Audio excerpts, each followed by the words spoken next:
like the ocean, love you in slow motion. Anything it takes to make you stay. But I can't rely on you. Doesn't matter what I do. You say you need a time, I think you mean a buyout. Cause it's pretty clear you're on your way out. And though I understand it's hard sometimes to make up your mind in these trying times, yeah, I just can't accept you leaving me when I'm overseas with the heart so heavy. Think that I deserve the truth for once, not a guilty tone, cause you're not alone, yeah. You said you wanna come home, but I know you don't. So this time I won't hear it on the phone. If you got something to say to me, then say it to my face. What it's all about, why you're bailing out. Think you owe me an apology. Just say it to my face. You're sorry. You're so sorry. You're so sorry.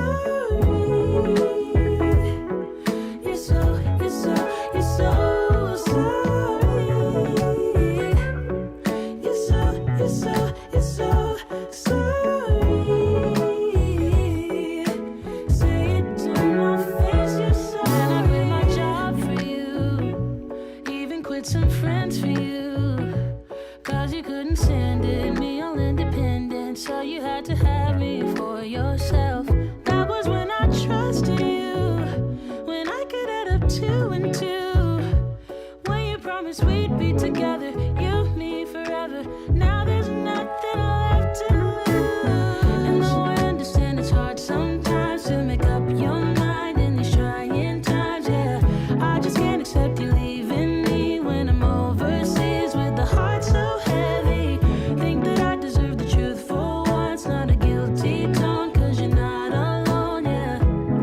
You said you wanna come home, but I know you don't. So this time I won't hear it on the phone. If you got something to say to me, then say it to my face. What it's all about, why you're bailing out. Think you owe me an apology. Just say it to my face. You're sorry. You're so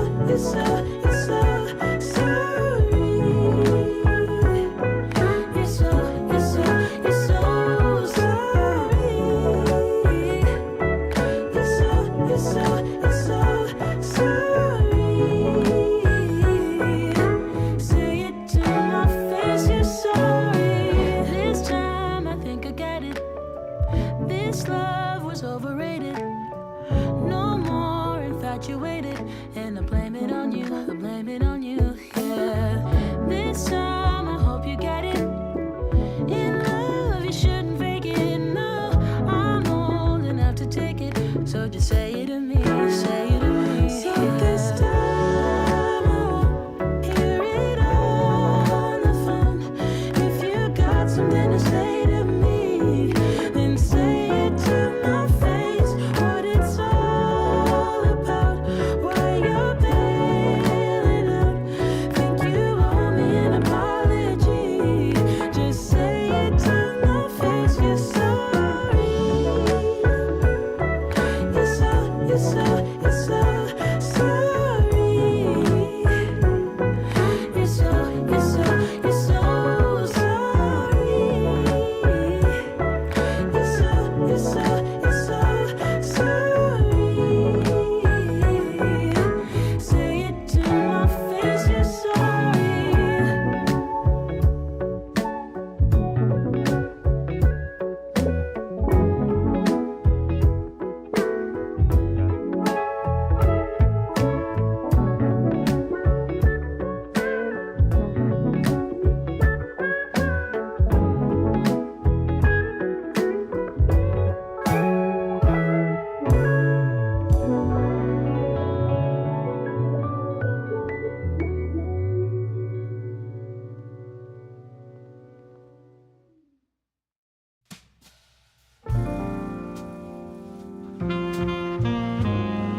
slow motion, blurry eyes. But I've had enough, it's time to say goodbye. 3 a.m. as I'm walking home with a smile. Smoky moon, like a shiver, all the shadows fade away. All your streets are empty, lights begin to sway. 4 a.m. as I think, oh, Stockholm love. Sometimes I picture how life had been in Paris or New York or Shanghai. But you know what they say, east or west, our home is best. Warming rays, golden sunlight as the city wakes. Oh, my love for you will never fade away. 5 a.m. as I sing, oh, Stockholm love.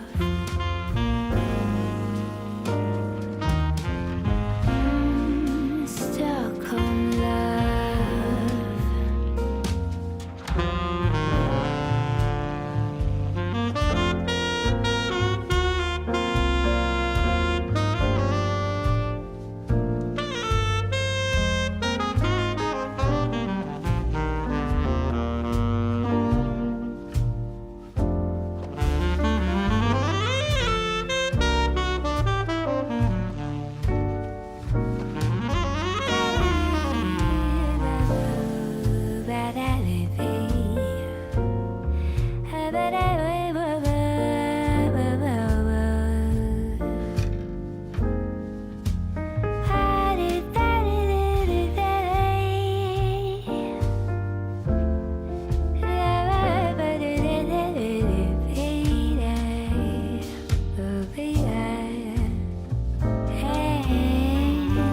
Sometimes I picture how life had been in Paris or New York or Shanghai. But you know what they say, east or west, our home is best. Warming rays, golden sunlight as the city wakes. Oh, my love for you will never fade away. 5 a.m. as I sing, oh, Stockholm love.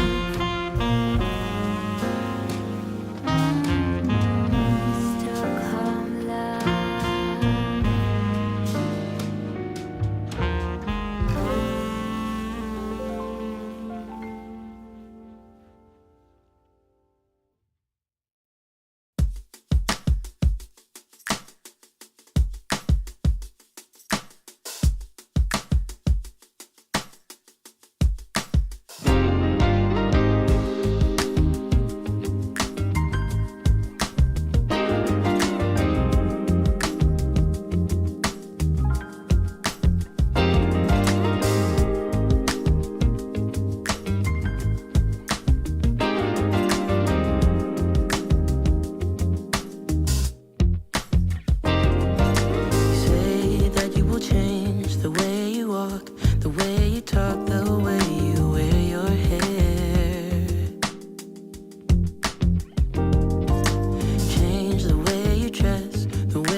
What's going on, y'all? What's going on? Let's go ahead and get to it. Get to it. I ain't gonna let that play.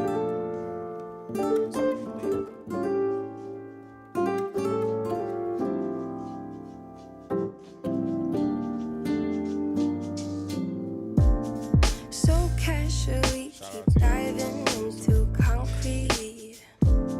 So bittersweet. Huh? Keep losing sleep while driving in the backseat. What's left of me? Drowning in what feels just like an ocean. Negativity is getting closer. Hard to keep the heat when it gets colder. You know, sometimes everything just gets hard. Sometimes everything just gets harder. Feeling like I'm missing some parts. Days just keep on getting much darker. Even when I'm down in the lower, I remember what you were saying. Sometimes all you need is a spark, and maybe just a better kind of bitter. Lose gravity, I'm swimming in the quicksand. Up to my knees. Keep losing sleep, I'm manic, dream at midnight. So hard to please. Drowning in what feels just like an ocean. Negativity is getting closer. Hard to keep the heat when it gets colder. You know, sometimes everything just gets hard. Sometimes everything just gets harder. Feeling like I'm missing some parts. Days just keep on getting much darker. Even when I'm down in the lower, I remember what you were saying. Sometimes all you need is a spark, and maybe just a better kind of bitter. Bitter, bitter, bitter, bitter, bitter, bitter,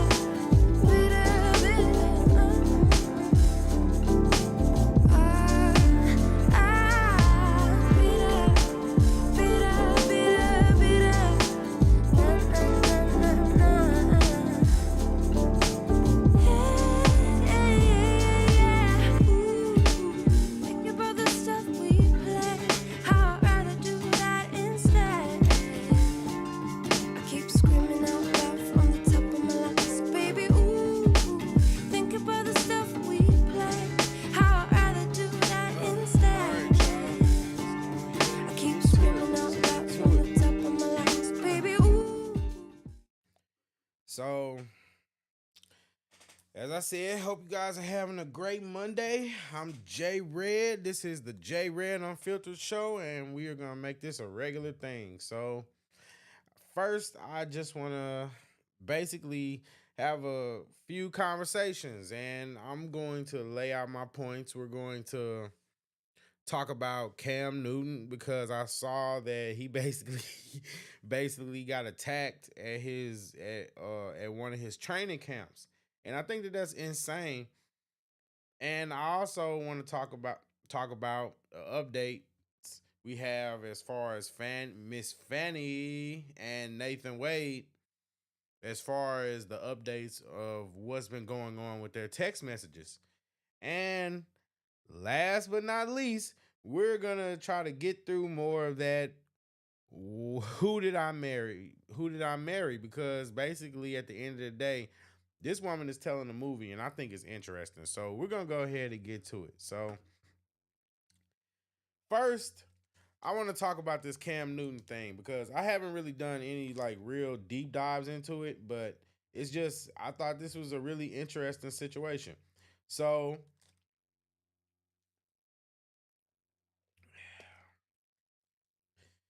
let's basically start with this article.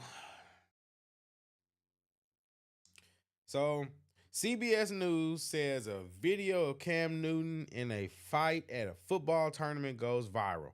So, I saw the video of the fight. I'm not going to play it. And the reason why I'm not going to play it is because YouTube has rules and policies. And, I I'm not getting any community strikes if I can help it. So just to let you know, I'm not gonna play the video. You can go out and watch it yourself. It's a viral video. But as you can see, they was getting busy and they could those guys went out to that camp and they basically acted a damn fool. It was just a lot of really blackish behavior going on, and you really hate to see it. So Cam Newton was all the article says Cam Newton was always a tough player throughout his 11-year NFL career. He hasn't lost that in retirement. As video of the former Patriots and Panthers quarterback involved in a fight went viral on social media over the weekend. The video surfaced Sunday, and while it's unclear what started the scuffle, Newton appears to get jumped at his foundation-sponsored 7v7 tournament in Atlanta. The 34-year-old is seen getting attacked and holding off at least 4 people in the video, with several punches thrown. You can see video of the melee here, but be warned that there is some strong language during the clip. Newton never goes down or loses his electric topper hat during the ordeal. Newton may be retired, but it's clear that you don't want to mix it up with the 2015 NFL MVP. He barely lost his footing during the brawl, which was eventually broken up by event security. Newton played for the Patriots in 2020, finishing his long season in New England with 20 total touchdowns, 8 passing, 12 rushing, 10 interceptions. It's stats. Okay, so basically, the reason why I find this interesting is because why would these dudes waste such an opportunity that they have to be amongst a great NFL player, a black legend? Like when we're talking about athletes and we're talking about people that are like actually, not out here just doing crazy. Somebody that's just, you know what I mean? It's just when you look at things like that and you just see it and you think like you will waste an opportunity that this guy is giving you to even just to get out, because let's just be honest. A lot of people, they need opportunities. They don't get opportunities. It's the people that are in positions aren't in positions because they're particularly more special than anybody else. A lot of the times they're there because they got an opportunity and they were special. But it's a lot of people that are special out here. A lot of these guys need an opportunity. And for these young knuckleheads to go out there and to literally just start a brawl with this man, attack this man. And on top of that, to add insult to injury, it's not even like they whooped him. They couldn't even whoop him. What are we doing here? Like, this is what I'm talking about when I talk about the culture and I talk about the community. Because what is that? Those people are supposed to be there for an opportunity. An opportunity. And they waste it. But people want to come after me because I say that black culture is trash. And the reason why black culture is trash is because it champions and celebrates the worst while fighting against the people that are trying to help it. It wants to destroy itself. That's why I constantly say that black culture is trash. Now I'm starting to believe that the black community may be trash too, because the black community is fighting to uphold the culture. This is ridiculous. Stuff like this should never happen. And that's just the truth of the matter. Stuff like this should never happen. And if this don't make you embarrassed, I don't know what to tell you. It should be embarrassing.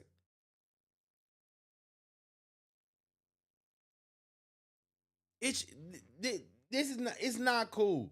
It's not cool. It should absolutely be embarrassing. And let me know if I'm wrong. Let me know if I'm wrong. But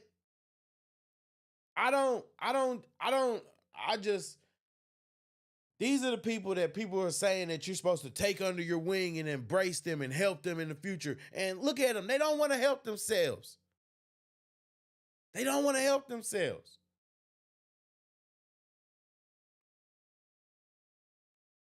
This ain't even what I came here to talk about. But when you see stuff like this, it's frustrating. It frustrates the hell out of me. It's frustrating. Sit there and see somebody trying to do good by hosting the tournament. He don't have to do that. What does he get out of that tournament? What does he get out of doing that? Obviously, he's trying to help people.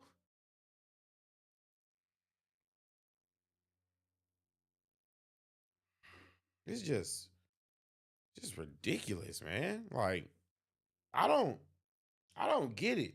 I don't get what's wrong with black people. I don't get what's wrong with the black community. I don't get it.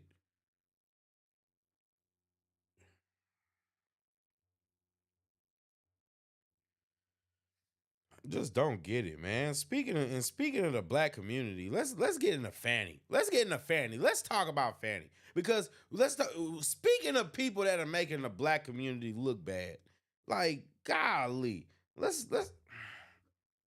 I like to give you a little bit of dumb. Comedy Central's The Daily Show. New tonight at 11. Absolutely being embarrassed. Are you good? No. I ain't never been embarrassed to be black until I actually understood and realized that this culture is just embracing so much trash mentality. It's disgusting. I'm sorry. I think I'm late on my car insurance. Good thing the general gives you a... Then they sit up and then you got this Fani Willis. They sitting up and supporting this woman through all the bullshit. Then look, the church blindly supporting her because she's a woman. She's a black woman. Religious leaders, fakers. They're fakers. Because all they're doing is sitting there pushing leftist ideologies. They sitting there, they got the government in their pocket, so they pushing leftist ideologies on people, and it's disgusting. It's disgusting. It's not real. Like, what is this? It's gross. It's gross. Motion that Team Trump dropped on Friday with the cell phone records of prosecutor Nathan Wade. I mean, an extraordinary thing. One of the questions I asked you was, how do they get their hands on the prosecutor's cell phone records? And you said they issued a subpoena and you're allowed to do that. And sure enough, we now have Fani Willis's response to the Trump motion saying a bunch of stuff. She says, it's too late. We already kind of closed the hearing. You're too late. And by the way, you can't submit. So basically, to catch you up on what's been going on with this Fani Willis and Nathan Wade situation, right? Nathan Wade and Fani Willis are being accused of taking taxpayers' money and using it to basically frolic and fund their romantic love affair.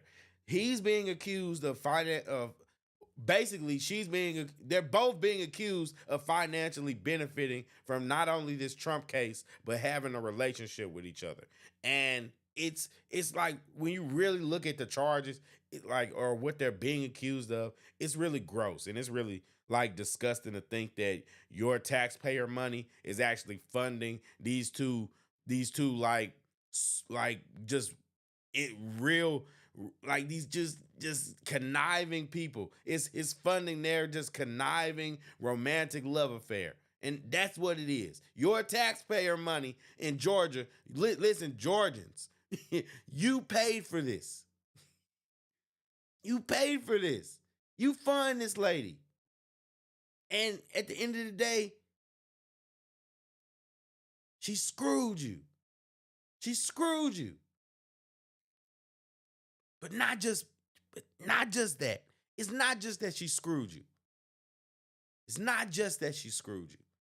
She literally took this money. She took this money. Got on the stand. Lied about it. This is an elected official of the court. She is one of the most powerful women in Atlanta.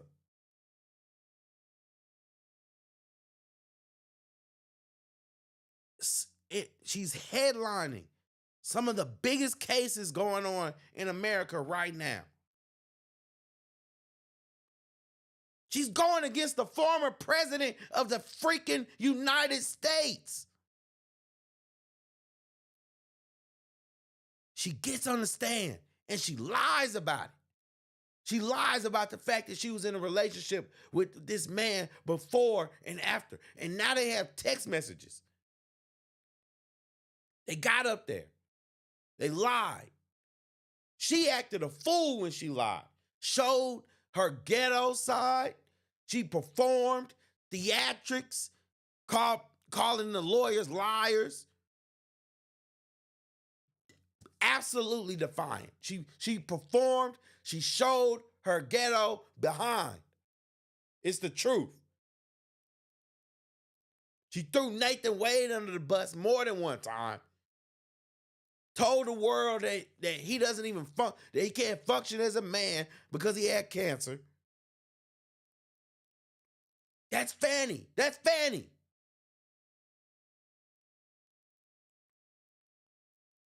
So now,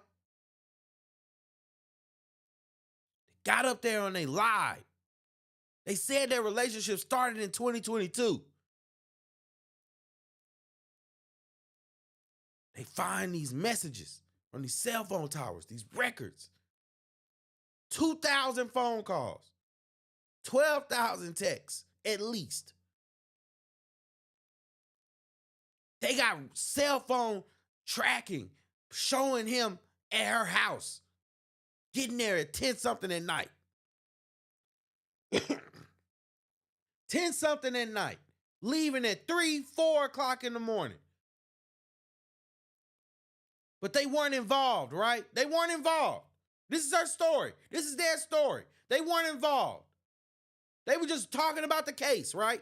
They were just talking, just having a good old friendly time at 11 o'clock at night. Coming over at 11, leaving at 3 to 4, just having a wonderful, friendly time. They lied. They got on the stand and they lied in front of everybody. They lied. Perjury.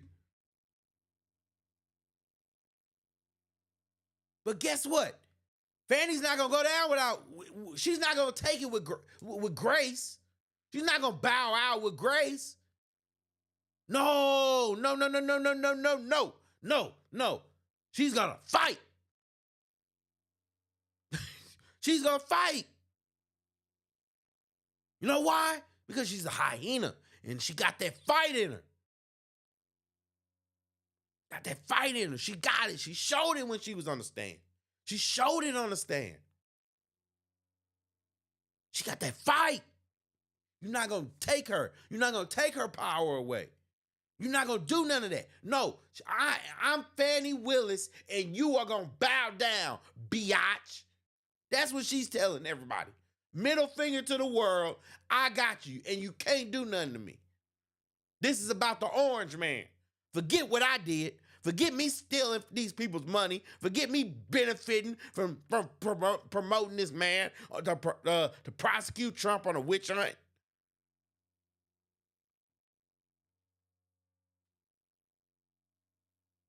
Goddamn, Fani. And you can't even be loyal to the dude. You gonna sit there and embarrass him.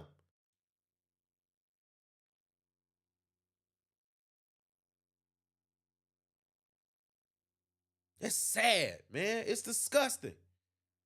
And this is the woman that you would think that your daughter, your little sister, your niece would be able to look up to and say, "Oh wow, I can be like her when I grow up." No, don't be like Fani. No. Now you should look at them and point at her and say, "Don't be like her. Don't be like Fani." It will lead you to the wrong path. Opinion testimony or expert testimony like this without meeting a couple of foundational things, like qualifying the guy as an expert, and you didn't do any of that. And they also say this doesn't really prove what you think it proves. And they say kind of what I was saying, which was you may have gotten these illegally. You didn't. How'd you get these? They seemed surprised that the defense had managed to get this too. And now we also have Trump's reply trying to address each of those points. So I know you've read the briefs. What do you make of where we are on these arguments? Yeah. Well, I think that the response that the state filed, I guess, late on Friday was a lot of it was ridiculous. We setting aside they tried to present Willis as having some kind of an alibi for the sleepover dates that were claimed in September and November, and they attached screenshots or PDFs of her calendar for dates in like April and May that had nothing to do with the dates in question. So putting that issue to the side, one of the most ridiculous claims that they made was that the defense had no legal way of getting this. Well, I said it, and I think you said it, others have said it. Compulsory process means that lawyers get to subpoena witnesses and evidence in their favor. And this is one of the biggest tools defense lawyers have to defend their clients and to get information. The cops in the investigative stage, they need a warrant. It's got to be supported by probable cause. That's Fourth Amendment. But we are now dealing with the Sixth Amendment. Now that you've brought criminal charges, the defense gets to investigate the case and they get to present evidence that's favorable to them. Trump, in his footnote on page 2, Basically meaning that you can't just do what you want. Nope, nope, nope. I got the right to defend myself. That's basically what they're saying. And that's that. At the end of the day, people can get triggered about it, but that's all Trump's lawyers are doing. They're defending themselves because what they're accusing him of is pretty bad. It's not a good thing. And like I said before, the results of this case are not. It's not going to be a good result either way. There's going to be outrage. There's going to no side is going to be. There's no way everybody's going to be happy.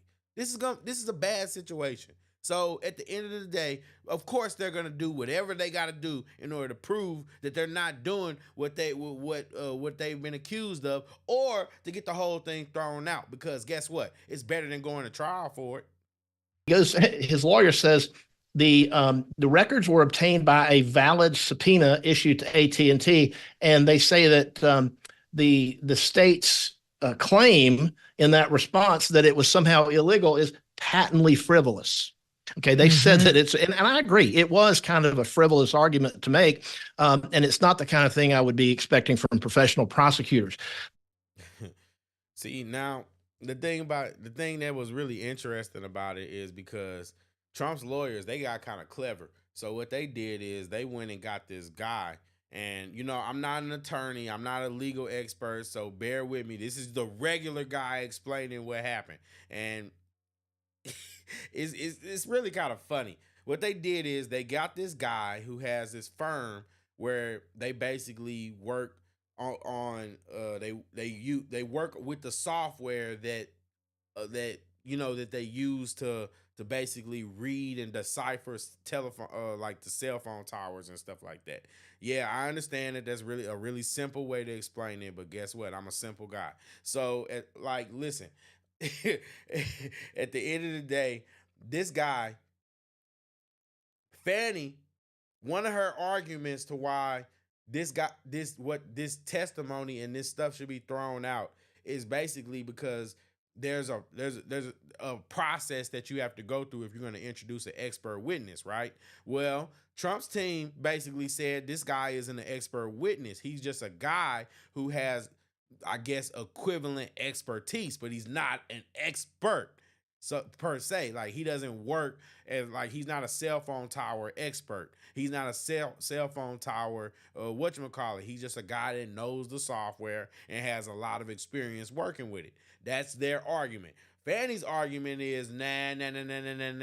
You know that he's an expert. You know that they're trying to sneak expert opinion in without following the rules. And so basically, this only leads me to believe that they really just don't want what's in those text messages to come out. Because Nathan Wade, he filed trying to get it. The judge rejected it. Like, they don't want to go into their phones. They really don't. They really don't. And that can only lead people to believe that they don't want to go into the phones because there's something there. There's something there. Just like these text messages prove that there was more of a relationship than they were initially leading on. These people aren't being honest. They haven't been honest. And I I can't accept it. I can't accept that we're just supposed to just agree and believe her just for what? For what? But the Trump motion, the recent response points out that this is not opinion testimony. This is direct evidence. It's what we call impeachment evidence. And in the legal sense, what that means is that you're basically attacking the credibility or the substance of what somebody has said in court. In this case, Wade and Willis have said that, these overnight visits did. Hey guys, by the way, let me know if my audio is doing good. I'm still trying to work on that. Let me know if my audio is good. Can you hear me clearly? Yeah. Happen. Well, this is meant to contradict their testimony. And this is something that is also allowed by the rules of evidence. It's not that Charles Middlestat, the investigator, is coming to offer his opinion on things. He's coming to present the data. What is it that was collected? And he can offer a summary of it. So Trump is, I think, right on that point. He's right that the information was obtained legally. He's right on the point that it means that there's strong circumstantial evidence that these meetings, overnight meetings, we talked about on Friday, the kitchen cabinet or whatever that means, these things did occur. And this is not conclusive evidence that they were necessarily having sex or anything like that. But what it is, it's circumstantial evidence that corroborates Yurdi, and it contradicts their direct testimony in court. So it goes to prove two things. It goes to prove that they possibly might be lying to the judge in this case, and it goes to show that the conflict of interest is real and that it began much earlier than Willis and Wade have said that it did. So honestly, that's crazy. That's crazy. And also, I forgot to mention that the other key part is that the judge actually spent today interviewing. He had to personally interview the guy, the guy that was actually like a former partner that got kicked out of the firm because he couldn't keep it, because he didn't know how to deal with women correctly. So this guy has been asserting privilege over his whole testimony, and the judge basically got to the point where he didn't even believe that the guy understood what real privilege is. So he's been questioning him to really determine whether this guy is going to go back on the stand or not. And obviously what's in the phone is not something that Nathan Wade and Fani Willis want to get out, obviously, because they wouldn't be fighting so hard. And I mean, they are fighting. I would say Fanny's fighting. Nathan Wade, if I had to be keeping score right now, I would say the Trump team is clearly winning, at least in the battle of the competing briefs here. But the arguments that were raised by the state in objection to these records, I thought was really not that great. And honestly, I agree with the characterization that some of the claims are frivolous and just outright ridiculous. It was thin, to put it mildly. There were the two overnights, September 11th, 2021, which last I checked is earlier than 2022, and then November 29th, 2021. That's what I thought too. That's what I thought too. It's a full year sooner than when you guys said. So who's to say that it's not a full year after that? I mean, before that. Who's to say it's not a full year before that? Who's to say that you guys weren't messing around before he got divorced to his wife? Who's to say at this point? Who's to say? The two nights submitted by Team Trump showing that his cell phone appeared to have left his address and arrived near or at her address. The first one was from 10:45 p.m., leaving at 3:28 a.m., and then at 4:20 a.m., he texted Fani Willis. I mean, my God, as you said, it's the got home safely text, seems clear. And then November 29 of 21, he again left his area, his residence at 11:32 p.m. and then returned back home after visiting her area at 4:55 a.m. On neither of those two nights is any contradictory record, testimony, location information provided by Fani Willis in her opposition. She submits some emails, all of which are redacted, heavily redacted, to show the cell phone records Team Trump submitted are wrong. They're not reliable. since they're almost entirely redacted, I can't really tell for sure, but what they seem to be to me, Phil, tell me what you think, is a bunch of emails of Fani Willis potentially saying, here, I'm at work, come meet me, or meet me at the office at X time. And it appears to be a time at which Nathan Wade is shown at her home residence. I'm taking a guess. I don't understand how her emails on various dates having nothing to do with the 2 overnights can disprove Trump's case, other than to perhaps, if they prove positively that she was at the office when she sent them. And I do not believe they've submitted any such evidence. They've submitted emails from her work account. I can send that right now from Devil May Care Media. It doesn't mean I'm at corporate headquarters, right? Like I'm not sure what she's trying to prove, but they don't address the 2 overnights at all. They don't. They simply attach those emails, and the dates on the emails, at least the ones that I saw and that I remember seeing, were not on the dates in question. One of them was in November, but it was a different day. Then the calendars we talked about were from April and May. I think there was something from August, but there was nothing that responded. We basically know what they're saying. They're saying these lines. It just, you know what I mean? It's just lies. It's just lies. It's lies, guys. They aren't telling the truth. And honestly, maybe this whole situation could have been different if they had just from the get-go just said, you know, hey, yeah, we were dealing with each other, you know what I mean?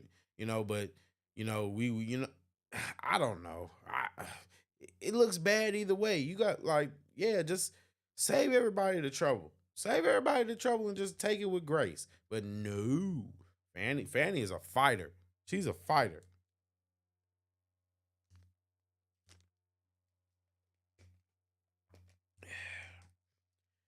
She's a fighter, guys, and I mean, I don't know what to call her, but just a hyena in a suit.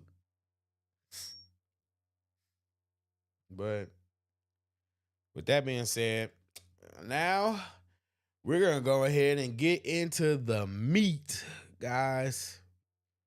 We are going to get into the meat. And by that, I mean, who did I marry? Oh boy, this is crazy. Oh, this is crazy. Can you guys hear me good? Can you guys hear me good? Let me know if you can hear me good, or am I coming through too loud? Let me know.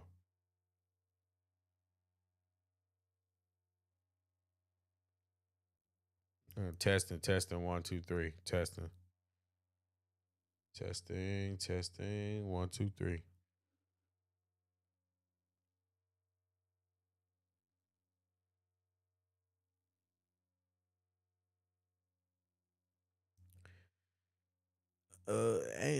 Angel Marshall says, every time I hear a topic about Trump, it's complicated, considered as being a scam Republican hot mess.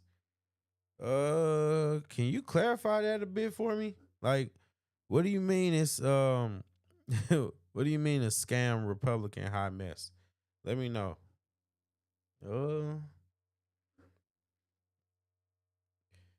Let me know, because I mean, yeah, I'm not gonna sit here and pretend like I'm the biggest Trump fan, but I'm not against that guy either. So I mean, you know what I mean? Just let me know what you're talking about. Appreciate your comment too. All right, guys. So we're gonna get back into the chaos of who the F did I marry. Yo, I'm loving this outfit from Stitch Fix. This look is definitely going to elevate my game. I've kind of given you guys all the... Let me know, because I'll talk about Trump. I will. I mean, we can have a conversation. Backstory. Let's just kind of recap real quick. So I told you how we met. All right, guys, we're on part 13 of Who the F Did I Marry? In March of 2020. Basically, Georgia got shut down. I keep saying shut down. Got locked down. We decided to quarantine together. I know it was crazy. It was crazy. I really liked him and thought he liked me. So I told you guys how we met. Things moved at a rapid pace. Met in March.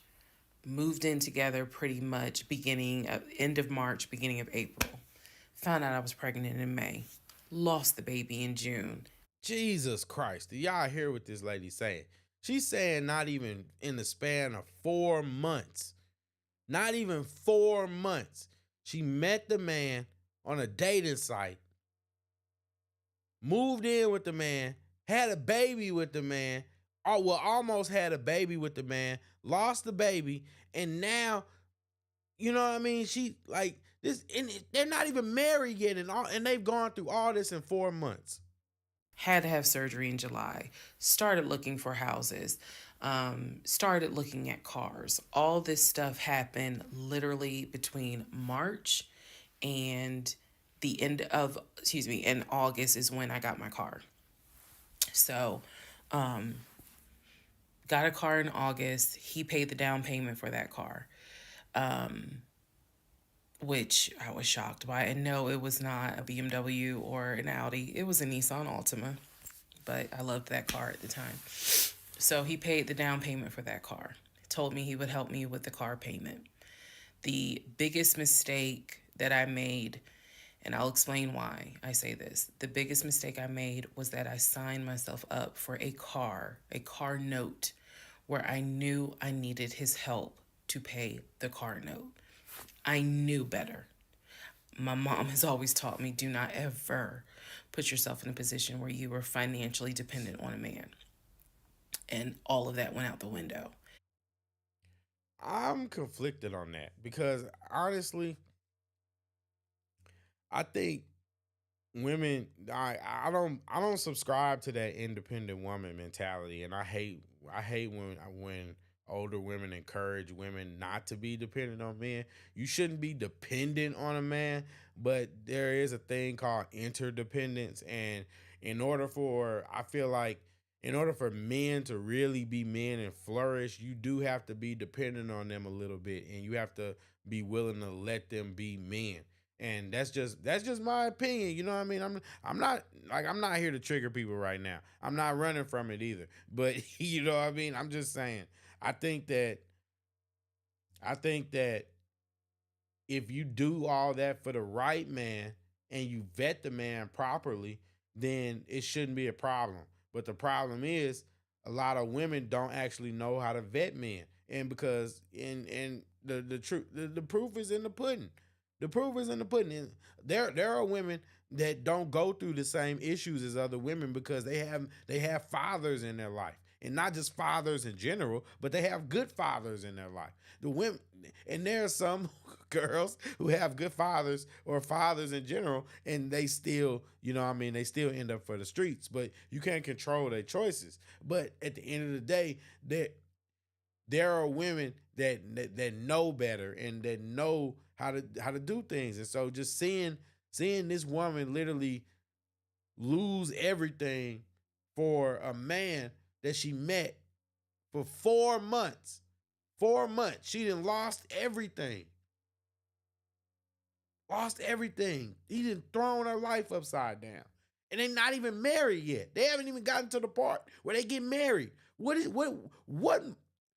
is this still even going on? That's my problem. Why is this even still going on? At what point do women value themselves to say, okay, enough is enough? Okay, enough is enough. I'm dealing with a pookie. I have to realize that he's not doing me any good. Honestly, it's just sad. It's sad to see.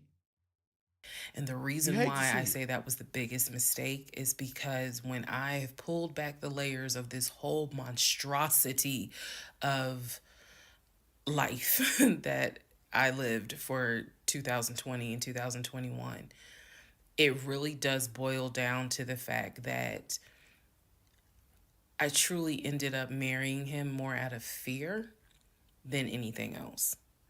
And I'll expound upon that later. But I got the car in August. And by this point, I was exhausted of looking at cars. I was mad that I didn't get a BMW X5 dark blue with cognac interior. And I was tired of looking at houses, getting my hopes up, looking at a house and picturing myself in the master bedroom, the kitchen, the island, all that stuff. I'm a visual person, and I was tired of getting my hopes up. So now we're going to segue into fall, going into the holidays.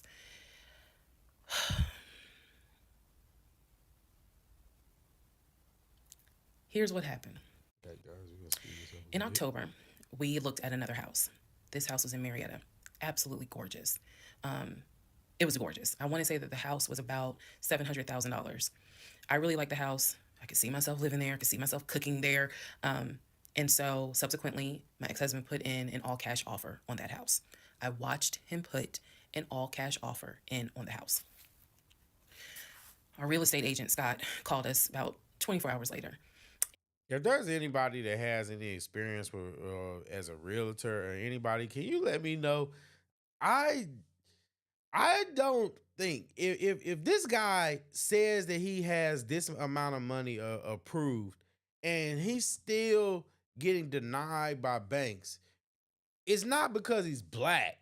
So what's the reason? What is the reason why? I'm curious to know. What is the actual reason why? Because I can only think that it just means that he really doesn't have what he says that he has. And that really what they're doing is they're doing checks and he's not being approved. I think that's just what I think. It sounds like he's lying. It sounds like somebody is just, he don't have what he says that he has. That's what it sounds like to me. But if anybody else knows, or if you know already what happened, don't spoil it. You know what I mean? And he said, the sellers love your offer. The offer was an all cash, full asking price offer. I don't think he has $700,000. Let that sink in for a moment. He said the sellers love the offer. They are asking that you show proof of funds so that they can accept the offer. What did I just say? What did I just say? He don't got it.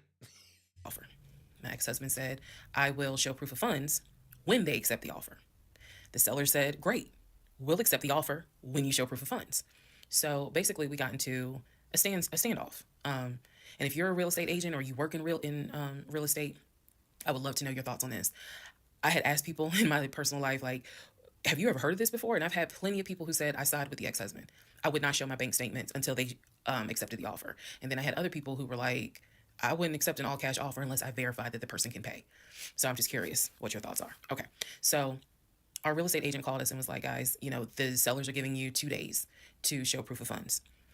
See, that's the problem when you ask people for advice and you ask your peers for advice because they tell you what they would do, and sometimes what they would do is a stupid decision. Why would banks and why would anybody that's doing real business accept an all cash offer from somebody without having proof that they can actually pay it? Have y'all ever not, like, when you go to pay rent, or when you go to get an apartment, or you go to, like, you still have to show proof of income. Even if you got the money, right now, you still have to show proof of income that you can pay it, that you continuously pay it. The truth of the matter is, this man doesn't have it. He's lying about having this money. He's lying about having it. He don't have it. It's the truth. I had the letter that he showed me from Chase. I sent that to Scott, but that was for a mortgage. The offer was for all cash. So he needed to show proof of funds that he had the cash to pay $700,000. He didn't show it. He refused to budge on showing them proof of funds until they accepted the offer because he was afraid that they were going to create a bidding war. So what ended up happening was Scott called us and said, I apologize because I didn't do my due diligence as a realtor. He said, before I ever started showing you guys a house, I should have collected your pre-approval letter and proof of funds. He said, so at this point, my broker has informed me that I cannot show you guys another house until you show at least us, meaning the real estate firm, until you show us proof of funds. And so I'm just like, well, I'm telling my ex-husband, just show them the fucking proof of funds. Like, what's the problem? And so it was a lot of, I find that this is really unprofessional because it's not our fault that you didn't do your job correctly. It got a little ugly and it got uncomfortable because I'm like, I don't understand why you don't show them proof of funds when you clearly just signed a document stating that you're putting an offer in at full asking price. This was the same thing that the realtor was saying. He was like, but you just signed an offer. So what's the problem? Like, you want them to accept the offer and then you'll show everyone the proof of funds? And my ex-husband, without missing a beat, said yes. So Scott did his best to work with the seller and say, look, accept the offer. He'll show you, he'll open the books. He'll show you the proof of funds. These sellers were like, no, that's not. And it wasn't so much the sellers. It was the seller's agent. Big respect to the seller's agent. But the seller's agent was like, no, that's not how we're doing business. He needs to show those proof of funds before I advise my clients to accept his offer, period. If he's not willing to do it, we'll go on to the next offer, because they did have another offer on the table. For it was less than asking price, but they were willing to accept that offer over the all cash offer because those people had basically shown proof. So subsequently, the house fell through. We passed the 2-day deadline. They went with the other offer. Also, at this point, our real estate agent, Scott, and I do not blame him for this, pretty much cut all ties, because what he, I believe, felt like was, I don't know what's going on, but something's going on. And this is not how I do business. So until you guys are ready to show the proof of funds needed to buy a house, you need to get yourself another agent, because we were already about 20 to 25 houses deep by this point. We had already put in 2 other offers. They fell through. And now here we are with this house. And once again, it fell through. This is the 3rd time. It took her. Okay, so good news and bad news. Part Number 1, 14, this guys. is part 14 of Who the Fuck Did I Marry? Bad news, this is going to be the last post for the night. And the reason why, good news, tomorrow's my birthday. So I'm just going to make this video, post it, and then I will pick back up probably Friday, because honestly, I truly want to enjoy my birthday tomorrow. I just want to enjoy my birthday. All right, so y'all don't be upset.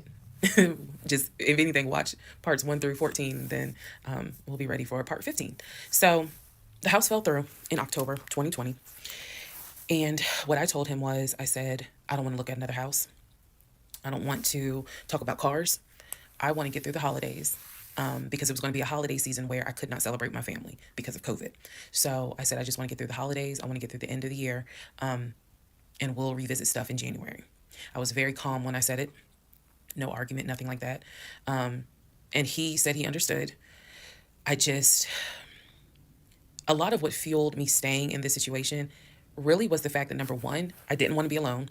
Number 2, I didn't want to look stupid by having the relationship end so quickly for everyone to be like, we told you something was up. And number 3, I was ready to get married. And that ready to get married fueled a lot of stuff.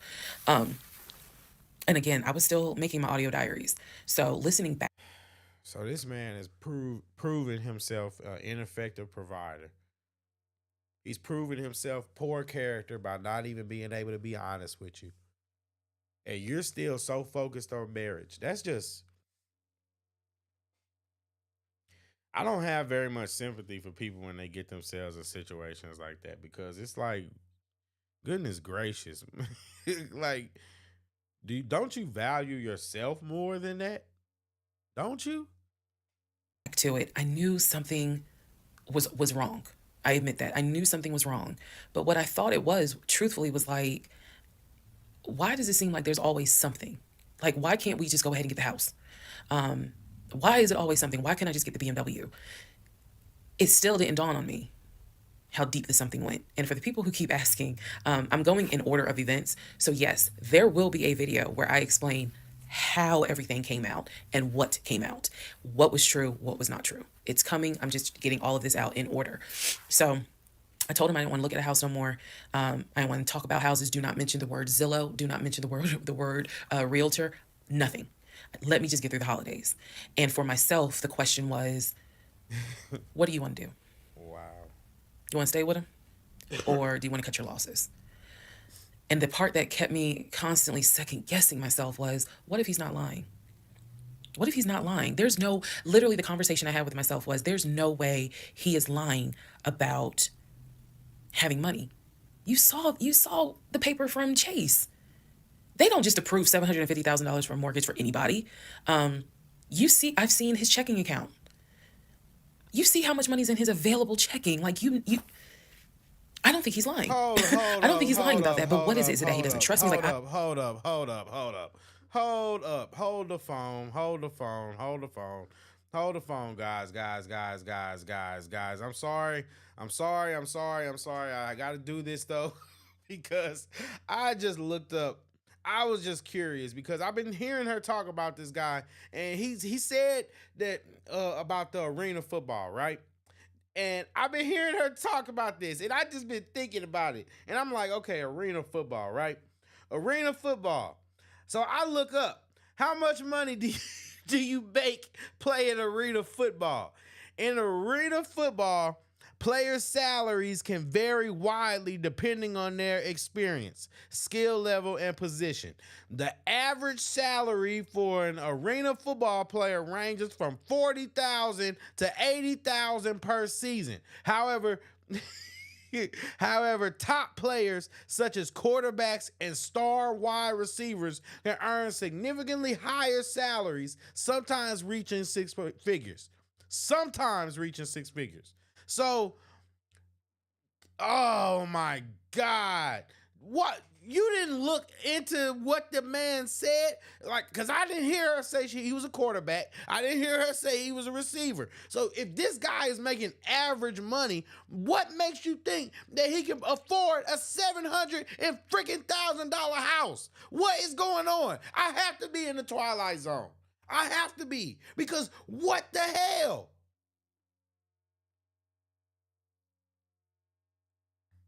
You just heard football player, huh? You heard football player and just thought he was balling. He gotta have money. That's what it is. This nigga was broke. He didn't have nothing.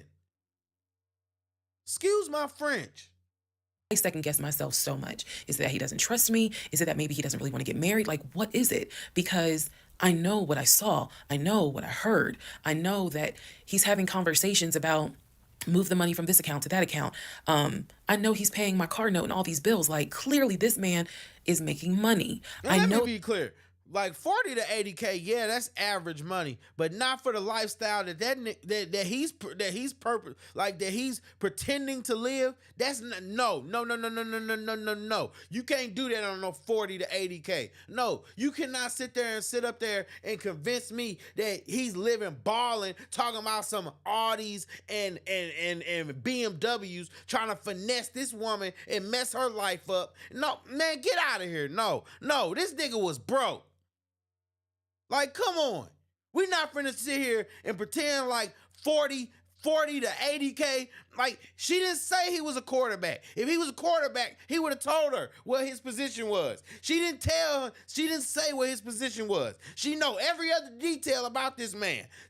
I didn't hear anything about that. Correct me and let me know if I'm wrong. But this nigga didn't have it. She knows all this, but didn't do any research on this guy whatsoever. Really? Come on, man. And I saw the letter from HR that states his new salary is 200 and something thousand. And I remember thinking, like, God, what am I missing? I'm missing something, but what is it? Because I know what I've seen. I know what I have touched. I have physically touched these papers. Like, I know how to read. So what is it that I am missing? He's close to his family. He talks to them all the time. You know, he's just a regular guy that just likes to watch NFL football. He leaves me alone when I want to watch Georgia football. You know, he's paying the bills. I don't even believe he got a job for real. I'm sorry. You didn't convince me, lady. I don't even believe this nigga got a job. I haven't had to worry financially since I've met him. And as a woman who had lived on her own, paying her own bills, my God, that is the most... I'm being hyperbolic. Sorry, guys. I'm a little turned up. Sorry. Intoxicating feeling when you meet a guy who just takes your stress and your worry away financially. But the downside is he took away the stress and the worry financially away and instead brought a mental fuck job I've never in my life had experience, and I could not put my finger on it. I couldn't really talk to anybody about it because I'm a big believer in what happens at home stays at home. So I didn't talk to my girlfriends about it. I didn't talk to my family about it. But I just remember being like, what am I missing? What am I missing? So we did not talk about houses. We did not look at cars. We didn't do any of that for November, December. And he came to me like around Thanksgiving, and what I thought was a very open, loving conversation. And in that conversation, he was like, okay, I know I have fucked up. I know that things are not feeling too strong right now. He was like, I want us to get married. I want a home. I will show you whatever you need to see to put you at ease. He was very like contrite. He was very just like, what do I need to do to put your mind at ease so that you know I'm in this and that I want this and that I love you and I want you to be my wife. So I was like, show me your accounts. He showed me his checking. He showed me one of his savings. He showed me a Chase savings. He did not show me the offshore. And he did not show me the US Bank. So he showed me those two accounts, checking and Chase savings. So I knew that there was money. What I saw in those accounts, there was money. I told him, I was like, if we're going to buy a house, I want it to be through the mortgage on Chase. I don't want to deal with this proof of funds shit no more. I said, I do not want to look at another house until the beginning of the new year. He said, okay. That is when we then had a conversation. So I guess I lied because we are going to have a part 15 or 16 tonight. But that is when we then had the discussion about marriage. And that is where religion came into play. Yeah, I'll give y'all the other part tonight. Stand by. Okay, part 15. I think it's a terrible idea before she gets into this part 15. I think that that's incredibly just not the right way to do things, because shouldn't that have been something that y'all talked about before y'all got this deep? Well, like, I mean, what good is talking about religion now? Y'all are in so deep now. Y'all are in so. Am I tripping? Can y'all let me know in the comment section if I'm tripping or not? Isn't it a little like, I'm not saying it like, okay, like it just because you didn't do it at first, but at the end of the day, shouldn't that have been something that they have been discussing before they decided to get as heavily involved and deep with each other the way they are now? It's just like, I don't know. It just seems like a lot. It's just a lot. Who the fuck did I marry? So in December of 2020, around beginning of December, we had a conversation, kind of a come to Jesus heart-to-heart conversation. And both of us had grown up in the church, and the fact that we were not married but living together, the fact that almost had a baby together, bothered both of us. Both of our families, my family and his family, were very adamant, like, okay, y'all either need to get married or y'all need to separate. And so I'm walking around with a ring on, which I'll post a picture of the ring because, God, there's so much to unpack. But anyway, walking around with the ring. And so he said to me, whatever I need to do my part to make this work, I'm willing to do. At the same time, it wasn't that I did not trust him as much as it was I felt like I wasn't trusting myself. Because, again, like I said in the previous video, I know what I saw. I know what I read. I know what I've heard. But fuck, something was not sitting right with me. And every time I would question it in my head, the other side of me was like, okay, you know he ain't lying about the money because you saw it. So you know he ain't lying. Girl, are you that? Like, I remember saying to myself, are you that jaded that you don't even know what it's like to have a decent man? Yes, I really had the audacity to have that thought. So we agreed at the beginning of December, like, we wanted to. I don't think that that's audacity. I think that that's a valid point. I think that you should give men the benefit of the doubt, but the problem is how much does it lean on benefit of the doubt before it just goes into just pure just insanity? You know what I mean? After a while, it just becomes insane. Together. I believe I loved him. I believed he loved me. So the decision was made that we were going to get married. It's still COVID, so we had to follow certain protocol. So we filed our marriage license in Fayette County, Georgia, because you could not get an appointment in Clayton County to save your life. So we filed the marriage license in Fayette County. On our marriage license, it asked the number of previous marriages. He said 1, I had 0. It asked for our social security numbers. He put his social security number down. I put my social security number down. I mentally wrote down his social security number, and I did a background check. I did a background check after I had filed a marriage license. Yes, I know, but I did. The background check, nothing came back. It was like no results found.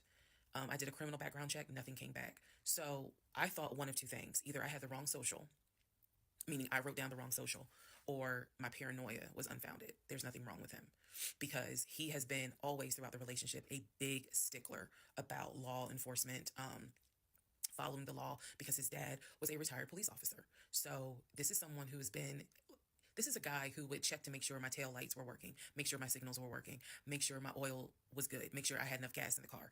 So when the criminal history came back with no results, I was like, well, of course there isn't, because the man probably hasn't had so much as a speeding ticket. So we filed the marriage license, and then we made an appointment to get married, and waiting for the judge to come out of chambers so that she could marry us. And the reason why I'm pausing is because, my God, if I could go back and see that young woman sitting in that lobby. Wow. I know we can't go back in time, but damn, if I could go back in time, I would. Immediately, I didn't tell anyone I was getting married, because I was afraid that we had tried before in September and something came up. So I didn't want to tell anyone. I didn't want to get anyone's hopes up. I didn't want to get my hopes up. I know that's bad, but again, said I would be honest, even if it's ugly.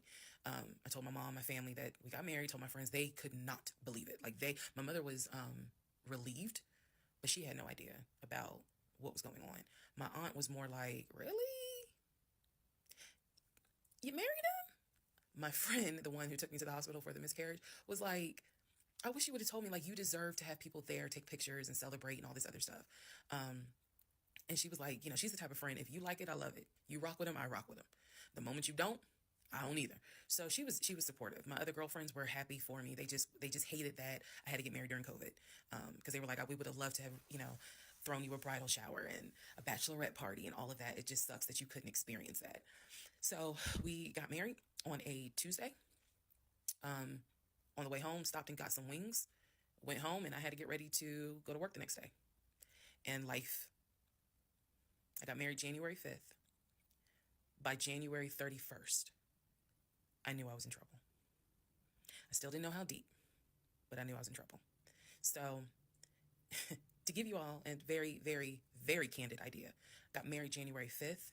The normal things that married newlyweds do, when we got married, completely stopped. And that was not by me. You always hear men talk about, man, now that we're married, she don't. In my case, it was the exact opposite. It was the exact opposite. So anyway, because this is not a forum to be all R-rated or whatnot, but y'all get what I'm saying. So we got married January 5th. January 6th, I went to work. It was a lot of people congratulated me because it kind of word got out that I had gotten married. January 7th, I filed the paperwork to change my last name. And if you were following me, you can go back like 15, 16 videos, and I talk about how I had to change my name back to my maiden name. But I changed my name within about 3 days of getting married. My attitude was, this is the bed that I made. I'm going to do right by him. I'm going to do right by my marriage. I took marriage seriously. And when I married him, I absolutely married him thinking, I'm going to be with you for the next 40, 50 years. So we're going to have to figure this shit out. That was my mindset. I did not get married to turn around and be divorced in 6 months. But I got married January 5th, 2021. And by January 31st, I knew I was in serious trouble. So that is where we are. The next set of videos, the next set of all this will be me talking about how things went downhill before it crashed and I found everything out. In the meantime, tomorrow is my birthday. So keep in mind, we're only almost halfway through this video, and we haven't even gotten to them being married yet, guys. They're not even married yet, and they've been through all this in 4 months. 6 now. happy birthday to me. The fuck did I marry? This is the interlude, basically. I'm not recapping on this video. I'm just kind of answering some stuff that has been written to me. Someone was like, why are you airing your business out on social media? It's a valid question. For me personally, I feel like this was traumatic to experience, to live through. And I'll expound on that on another video, the aftermath of the toll that this took. Honestly, and I know some people are gonna be like, that sounds crazy. It is kind of cathartic to get this out, because I cannot tell you how much of this has been internalized since 2020. Also, I don't want to seem like a cautionary tale to other women, or to men for that matter, but to my sisters, to my ladies, white, black, Hispanic, Asian, doesn't matter. If something does not sit right with you, investigate it. I cannot stress that enough. If just one woman watches these videos and she's like, you know what, something don't sit right with me, let me look into this, then it was worth it. Yes, it is a Lifetime movie. Yes, it is Netflix. Yes, it is crazy. Yes, it is hilarious also. And I understand all of those reactions. As someone who lived it,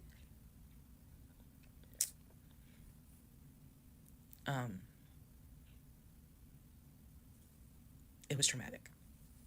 But I feel like, God, it feels good to finally admit what the fuck I went through. And again, by the time this is uploaded, I'm only to January of 2021, right after getting married. So when I think back on it, there's things that I'm very, very grateful for. There are things that I'm just like, why did you not pay attention? Why did you not question? And the sad part is, I can't even begin to tell you, I don't remember the woman I was before I met that man. I don't remember. Because going through something like that, it changes you. And I've seen some women in the comments who were like, I was married to a habitual liar. I was married to a pathological liar. My baby daddy's a pathological liar. And my heart goes out to them, because until you have dealt with someone so depraved, you really don't quite know how bad it can get. So I'm fully aware that this was a risk, putting this out on social media, telling my story, my truth, and really kind of being like, look, this is what I went through. I made dumb decisions. I overlooked things I should not have overlooked. I argued away things I should not have argued away. I can pinpoint exactly the moment I should have left. I still feel like God is sitting on the throne and he's like, I never planned for your monkey ass to marry him. I never even planned for you to go out and date with him. That's why I blew your tire. But you hard-headed and you went anyway. And then I tried to go ahead and show you signs. You ignored them. Like, I feel like God did everything to help me as his child be like, this is not who I created to be your helpmate. No, he didn't. No, he didn't. No, he didn't. God didn't blow out your tire. God didn't do none of that. I'm sorry. No, I'm sorry. I'm going to get back to the video and I'm going to let it play. But there's nothing that I find more irritating than people that sit up and misrepresent God and what he does. God does not make your life hard or do things to make your life hard. No, God may use those situations in order to prove a point or for whatever he maybe has planned for you, but that doesn't mean that he puts those obstacles in front of you. And I'm sick of people saying that. Because at the end of the day, you're insinuating that God is manipulating people, and just no, that's not what's going on. That's not what's going on. You can't find me one instance in the Bible where God ever did anything to anybody just to prove a point or to make a weapon. That's what pissed me off about that Fani Willis when she went to that black church talking about no weapon. God, no weapon formed against me. Or the people that talk about God gives his toughest soldiers the strongest battles, or whatever the saying is. No, it's wrong. It's not true. God is not making your life hard. God is not trying to hurt you. God isn't doing anything like that. Life happens. There are just some things that happen in life. And God says, you know what? Maybe I can use that. Maybe I can use that situation and I can use that for my glory, or to teach and show other people so that they can navigate better. That's a difference. There's a difference. God does not put an obstacle in front of you. No, life has obstacles and God uses those obstacles. Now, if you can prove me wrong, present it. Present it. I'm open to being wrong. On this one, I don't think I am, no. I don't think I am. And I was like, God, you taking too long. I want to get married. You taking too long. I want to have a family. You taking too long. And these are the consequences that I'm paying for basically telling God, you took too long. And I feel like God's grace is sufficient. It is. But at the same time, and I'm not perfect. I mean, not perfect at all. None of us are. But I do feel like when I sit back and I replay the events that happened, I truly cannot believe that was my story. Because all I wanted was to meet a guy, for him to be my best friend, for us to get married, have a family. I wanted someone I could make fun of his big old forehead, and he make fun of my nappy head and all my wigs, and yet he was my ride or die. I wanted someone that I could be like, man, help me with these kids, and he helped me with the kids. We had a nice home. We were comfortable. That is what I wanted. And I've said this before, and I say it again. I truly hoped it was my turn. You see the women who are, so happy and, they're in these loving marriages and life just looks good. I really, really wanted it to be my turn. And so I excused away a lot of stuff that I hope the next woman who sees this does not excuse, because I don't wish this on anybody. I don't wish this on anyone to feel the way I felt the moment I discovered the whole truth. So I just wanted to say that, because I think it's important to try to answer why is she posting this? Honestly, I was tired of holding it in. And I hope it helps somebody. Okay, let's all take a deep breath. Whew. Let's all get some sleep. If you don't have anything to do and you just want to wish me happy birthday, wish me happy birthday tomorrow, February 15th. Shout out to Team Aquarius. Good night, y'all. Part 7. All right, guys. So before we get into this next part of post-married life, we're going to take a little intermission. Hopefully you'll stick around, because this is when it's gonna turn up. Hopefully. I'll be right back, guys.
Foi sentimento e a fotografia, tudo que ficou foi uma poesia e o eterno amor dessa alma vazia, com tantos passos para não cair. Não há mais nada do que desistir.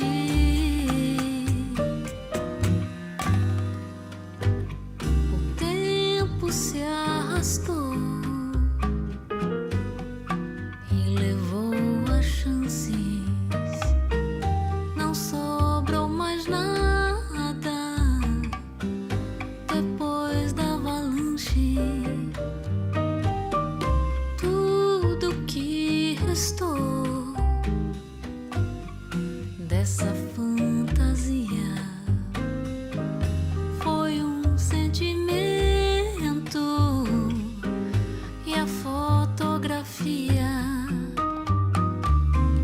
tudo que ficou foi uma poesia e o eterno amor nessa alma vazia, contando os passos para não cair.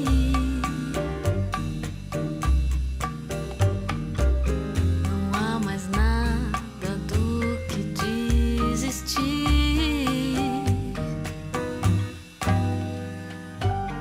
O tempo se arrastou e levou as chances. Não sobrou mais nada depois da avalanche. Não sobrou mais nada depois da avalanche. Não sobrou mais nada depois da avalanche.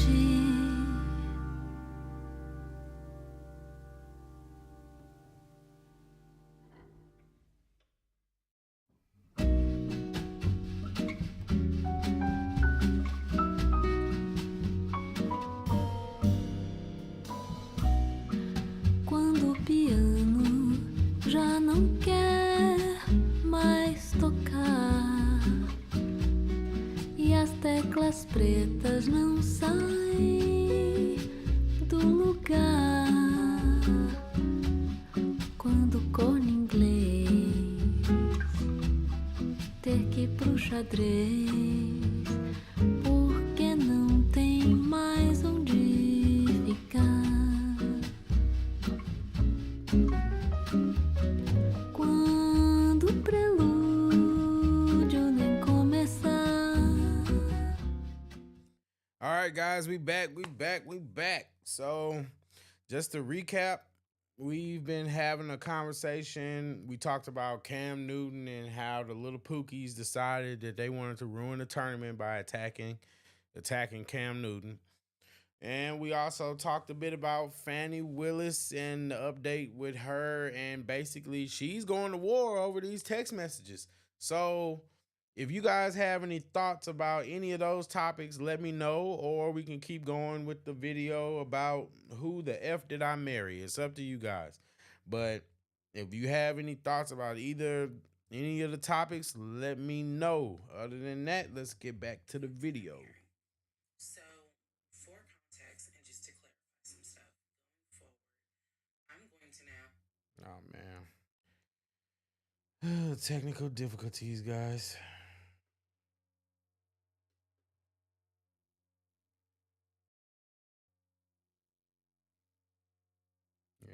I don't call my ex-husband. I'm going to use the name that I call him in real life. So that way it clears up the whole fiance, boyfriend, husband, ex-husband thing. So his name is Legion. Anyone that knows me will tell you that is what I call him. So Legion and I, when I left off at part 16, part 15, Legion and I got married January 5th of 2021. For the first 2 weeks, things were fine. We got into like a routine, basically. I would go to work, he would go to work. He was still leaving the house at around 6:15 every morning. He was still on the phone with his brother, the one that lived in Philly, every morning. That was their time to talk. From what I was told, the brother got off work. I guess he must have worked the third shift. And so he was getting off work as Legion was getting ready to go to work. So that was the perfect time for them to talk. He would talk to his brother in Baltimore and the brother in Augusta, pretty much, just a quick phone call here and there, if not every day, every other day. So everything was pretty much the same. I would talk to my mom almost every day. I would talk to my aunt almost every day. So it was nothing to kind of, that's weird. That's what the morning routine was. He would talk. So I worked at Georgia State Patrol. And I said this in a previous video, but again, there were things I said in previous videos that I remember saying, hey, remember that because it's going to come back later. So I worked at Georgia State Patrol. I had been working there for almost 8 years, 7 or 8 years by the time Legion got into the picture. He was fine with the fact that I worked within law enforcement. I'm not a trooper. I'm not a sworn officer. I'm a civilian. However, his dad was a retired police officer. So he was perfectly fine in the beginning with the fact that I worked for Georgia State Patrol. He had been to my office before. He had met some of my co-workers.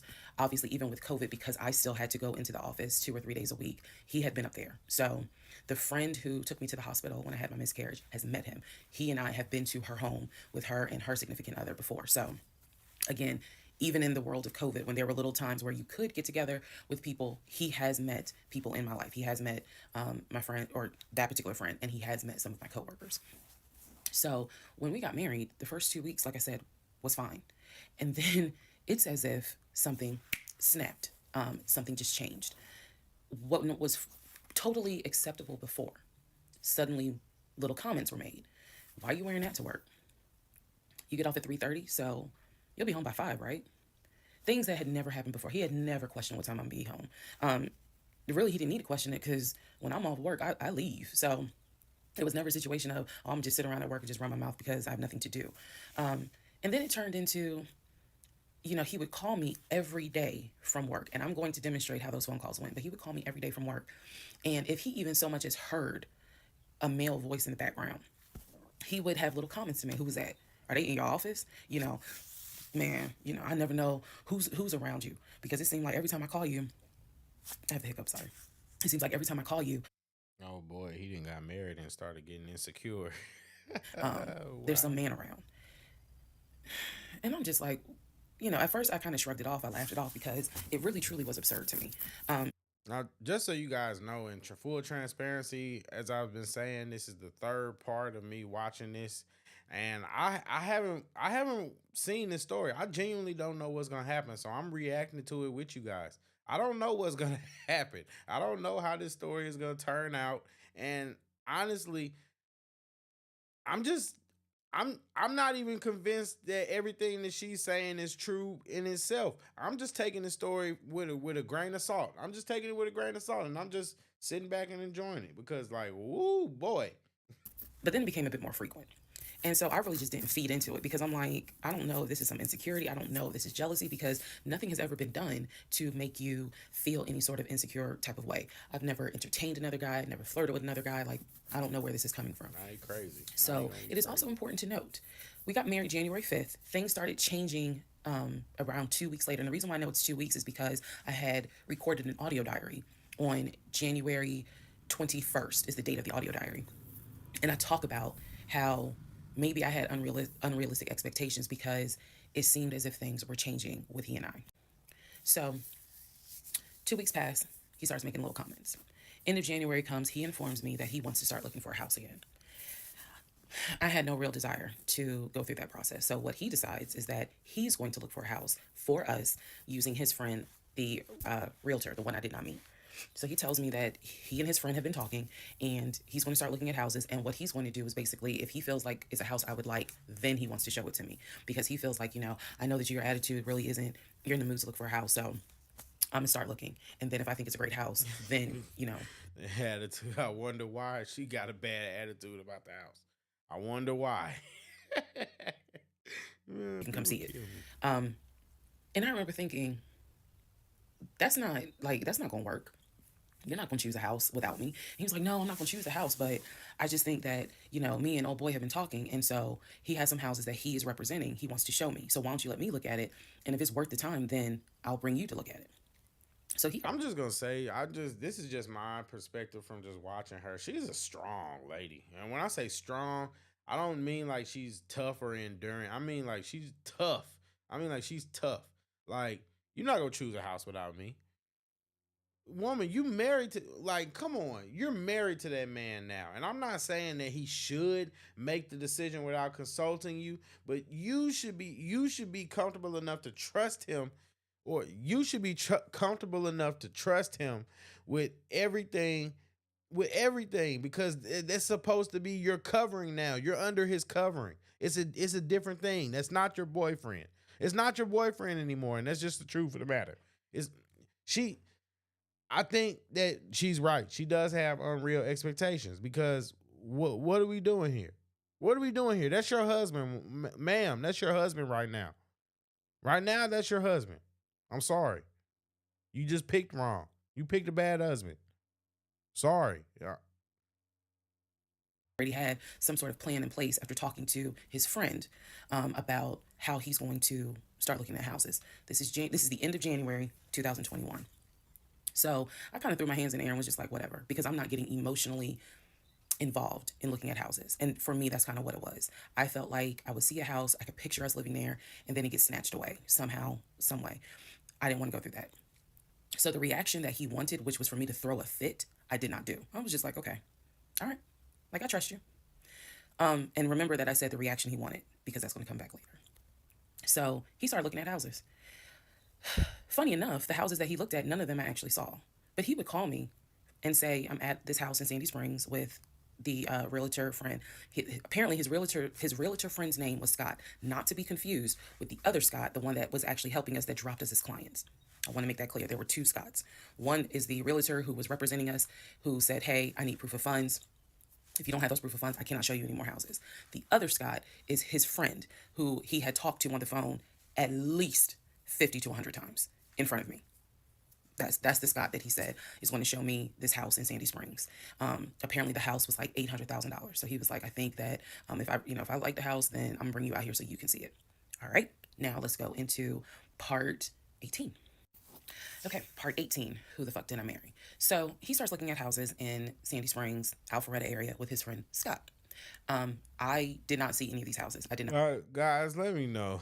I'm sorry. It's just, she's exhausting. But let me know, do you think that an arena football player has the cash flow to be able to, or the money set aside? Just set aside, because that's what he specifically said. He said he had money from football.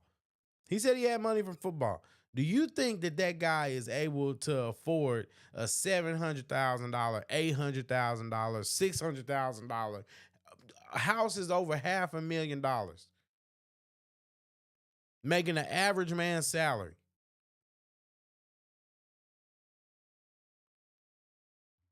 I didn't want to go. So what was starting to change is, remember I said before, he would leave the house every day at around 6:15. He would be home every day between 3:30 and 4 o'clock without fail. It was so, I shouldn't say it was annoying, but I could set my clock by the fact that I would hear that garage door open between 3:30 and 4 o'clock every day that he went to work. Even during lockdown, he still had to go to work. His job was only locked down for maybe a week. For me, I was allowed to work from home, but unfortunately, I did not handle it well. And so I would fall asleep and not check emails. So my boss was like, yeah, you're going to have to come back to the office because you're not trustworthy. And I wasn't. I mean, I would watch Netflix and not even be on my computer. So I had to start going back to work every day, 5 days a week. And me and another lady were the only two in there, because we were the only two who did not handle work from home properly. Anyway, that's another story. So Legion he started to not come home by 4 o'clock.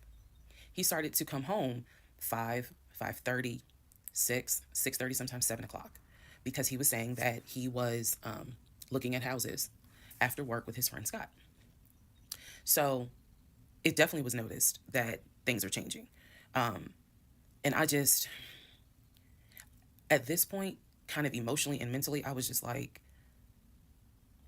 I don't know what to do. This is the end of January. Remember, I told you in part 15, I got married January 5th. By January 31st, I kind of knew I was in trouble. And by the end of January, sure enough, I knew things were changing in a way that I was like, I hate to sound redundant, but what the fuck is going on? So he's still maintaining the story of looking for a house, looking for a house. I had already let him know my lease is up in August. When my lease is up in August, I am moving to Cobb County. And my attitude was kind of like, you can go with me or you can stay here. I don't care, but I'm moving. I'm leaving Clayton County. The reason why I was so adamant to move was not because of Clayton County. It was not because of the house that I was in. It was because Legion had started to create this narrative that he was beefing with my female neighbor. He was trying to get me to believe that my female neighbor to the left of me somehow was interested in him. And so she would make these little comments, and he would come in the house complaining about her and her music and the fact that she had, different men over to the house. It was driving me crazy. And all of this was kind of starting in January. So when I say that, it really seems like we got married January 5th, and then we had 2 weeks of peace, and then something just snapped. I literally mean something just snapped. So he's looking at houses. Now we're moving into February. February obviously is my birthday month. He did good. He did good to make Valentine. He went all out for Valentine's Day. He went all out for my birthday.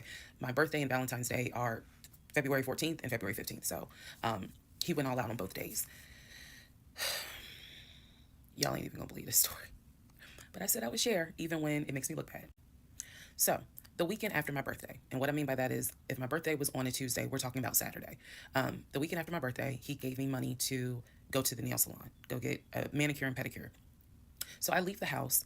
I take his car. His car was in the driveway. We had a key to each other's car because, again, we're married at this point. We're talking February 2021. So I take his car and I drive to the nail salon over in Morrow. I'm in the chair getting a pedicure, and I get a text message from my husband saying, someone was just at the house looking for you. And I'm like, who was looking for me? Who was it? And he said, I don't know. I think it was some, this is through text. I don't know. I think it was some dude you used to mess with. Okay. I was like, what are you talking about? He was like, I'm telling you, some guy just came to the house looking for you. I told him you were not here. So at this point, y'all, I'm in the chair at the salon. I'm freaking out because I'm like, who the fuck has the audacity to come to my home unannounced, uninvited, talking about they're looking for me, especially because before I met my husband, I was working the last shift at Amazon as a part-time job. So I had not dealt with, dated anything with anyone for about a year before I met him in March of 2020. So I really was like, who the hell is this coming to my house? So I finished the pedicure, I head home. Once I get home, I'm like, what are you talking about? What happened? And so I'm frazzled in a way. And he's calm. He was like, yeah, it was a black Dodge Charger. They pulled into the driveway, they backed in. They backed in as if they had been here before. So clearly this was someone who's been to your house. He got out the car, he said, I opened the door and I went out there and I said, is there something I can help you with? And he said, the guy said I'm looking for, and gave him my name. And he said, I'm sorry, she's not here. And he was like, oh, okay. All right then. And just got in the car and drove off. And I was like, my brain stopped working because I'm thinking, who the heck could this be? A Dodge Charger? I was like, are you sure that it wasn't law enforcement? Like, was it the sheriff's office trying to serve me with a lawsuit for a credit card I didn't pay? He was like, no, he was in regular clothes. He was like, and it was not a police car. It was on a marked unit, basically. And so I'm just like, who the heck could this be? And he was like, I know who it was. And I said, who? He was like, I think it was your ex. I said, what ex? He was like, the one that you had dated for 2 years. Remember back in like part 3, part 4, I told y'all, he told me about his ex. I told him about mine. I thought we were being honest with each other. So now, fast forward to February 2021, and he's telling me, yeah, I think it was the ex that you had been dealing with for those 2 years before you met me. I said, so you think that he showed up to the house uninvited after 2 years? That's weird. And he was like, well, whoever it was clearly was comfortable backing into our driveway. All right, guys. If you're just joining the video, hopefully you hopefully you hit the like button because I'm going through this for you. And if anybody wants to take pity on me, please comment something else to distract me from this video. This lady is tiring. Please save me. Getting out the car and was like, I'm here to see, and gave him my name. And so he was like, she's not here. Is there something I can help you with? And the guy was like, nah, it's cool. And they just got in the car and drove off. So, again, brain is like, who could this be? So then Legion says to me, you know what? the way that you reacting to this is real suspect. And I'm like, what are you talking about? He was like, you over here freaking out. I told you I took care of it. I told you it was fine. And you over here freaking out, which makes me wonder, what have you been up to? Now, let's go to part 19. Okay, part 18. Who the fuck did I marry? So he says to me, the way you're acting is real suspect because I told you it was fine. I took care of it. He was like, I ain't even worried about it. He was like, obviously, that nigga didn't know that you now married, that you've moved on. And so now he knows it. But for me, it was the fact that I don't do pop-ups. Don't come to my house unannounced. So if someone has done that, for me, it automatically feels like a violation and it feels like it needs to be addressed. So it was not as simple as, I already took care of it, it's fine, let it go. No, we ain't letting nothing go because you don't have my permission to show up to my house. And before this turns into something where I'm gonna be on Fox 5 News, I need to address that with you because that is not okay. So he didn't like the reaction I had to the story he told me where someone basically disrespected my home. And he felt like my reaction was really suspect. So what I'm gonna get into the little details that he did not know about. So he tells me again, it was a black Dodge Charger. They backed into the driveway. A gentleman got out of the car and he asked for me by name and Legion said she's not here. So I asked him, what does the guy look like? And he was like, why does it matter? I said, what the fuck does he look like? So Legion proceeds to give me the most generic description you can give. He was like, well, he was shorter than me. Ex-husband is about 6'3", 6'4". He was shorter than me. He was brown skinned. I said, did he have a hat on his head? Mind you, I understand that before marriage, I was a damn fool. Understand that. But every woman has that moment where you only gonna fool her but for so long. And eventually puzzles start coming together. For me, I felt like moving into marriage, certain things started coming together. So I said to him, did he have a hat on his head? He was like, nah, he didn't wear a hat. So in my mind, I am mentally going down a list of every possible man it could be. And it was only like 4 men. I had been in that house about 3 or 4 years at this point. So I knew all of the people, and I'm talking about from maintenance down to ex-boyfriends. It was a total of like 4 men. So when he said that it was a black Charger, I immediately was like, okay, I know that crosses out one. He said he was shorter than him. All of them were shorter than him. I said, did he have a hat on his head? He said, no, that crossed out one because one in particular was a maintenance guy who always wore a hat on his head because he had like a bruise or something and he was just self-conscious about it. So he always wore a hat. That leaves 2. So I said, was he muscular or was he skinny? So Legion's getting all frustrated. I said, just answer the question. He was like, well, he was kind of in between. And I said, okay, he was in between. I said, so was he light skinned or was he dark skinned? He was like, I told you he was brown skinned. I said, was he my complexion? He said, no, he was brown skinned. That eliminates one. So now there's one left. And yes, the one left would have been the ex that I had dated for 2 years. And so he was like, I know it was your ex. I know it was your ex. And I was like, that don't make no sense because the ex that in my mind, I'm saying this, the ex that I had dated, he and I had no contact with each other. And he was not the type to just pop up at your house. That ain't his style. Not to mention, and I ain't tell Legion this, that man would not be caught dead driving a Dodge Charger. He hated Chargers because he drove it as a patrol car. So I didn't say anything. I just was like, that's weird. So what Legion didn't know is that at the time I had a security system. So I had a security system where anytime the front door, the garage door, or the back door was open, basically any entry point, anytime it was open or closed, it would send me a text message notification. So when he's telling me all this, I'm looking at my phone and I see a notification where the front door was opened and it was shut all within the same minute. So for example, if it says front door open at 1 p.m., front door closed at 1 p.m. So whatever he did was within those 60 seconds. He's telling me the story of the guy got out the car. He opened the door. He went out there, can I help you? And the guy said, I'm looking for, and Legion said, no, she's not here. And so he said the guy kind of was like, okay. And he was like, all right, thank you. And got in the car and drove off. Legion has also told me that he watched him drive out of the neighborhood, which means because of the way the house was set up, the townhouse, he would have still been outside watching this. I could be wrong, but something in me was like, that would take more than 60 seconds. So for the door to have been open and shut within the same 60 seconds, I was like, okay. So also what he didn't know, we didn't have a Ring door camera, but my neighbor did.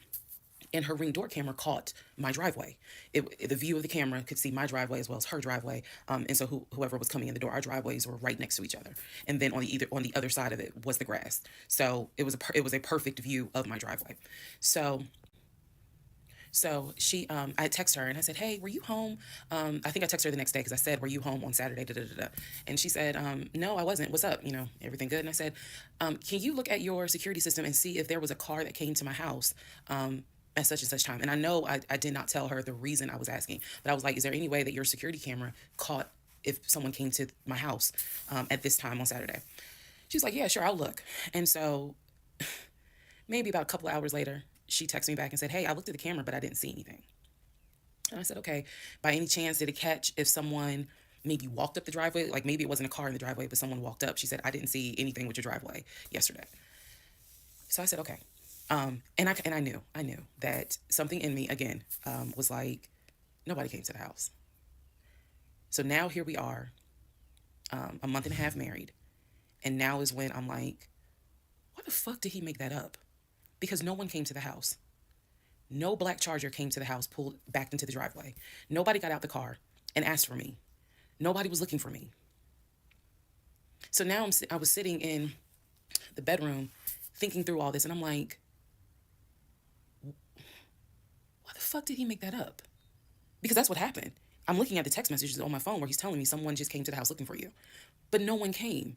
So what was the purpose of that? And then something said to me, something in me said, he wanted to see your reaction. He just wanted to see the reaction. You had been too calm, and so he wanted to see a reaction. So this man gaslit me like I was Georgia Natural Gas just to get a reaction. Welcome, ladies and gentlemen, to part 20 of Who the Fuck Did I Marry? Okay. Oh boy. Whoo-wee. Okay. That's enough of that. Oh man. Whew. There's enough of that.